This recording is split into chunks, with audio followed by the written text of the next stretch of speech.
Hello বন্ধুরা, good morning. আমি এখন তোমাদের নিরামিষ খিচুড়ি বানিয়ে দেখাচ্ছি।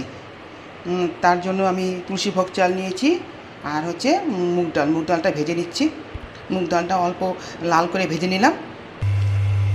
হ্যাঁ বন্ধুরা, আমি এখন কড়াইতে শুকনো লঙ্কা, আদা বাটা, জিরা আর হচ্ছে তেজপাতা দিয়ে ভাজা করে নিচ্ছি।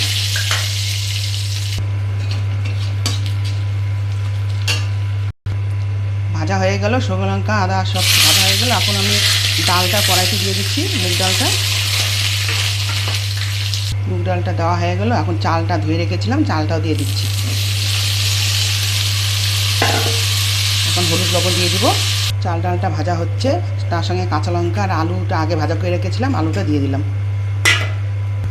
বাদামটা ভেজে রাখছিলাম, বাদাম আর এলাচও দিয়ে দিলাম। 1 চামচ ঘি দিয়ে দিচ্ছি।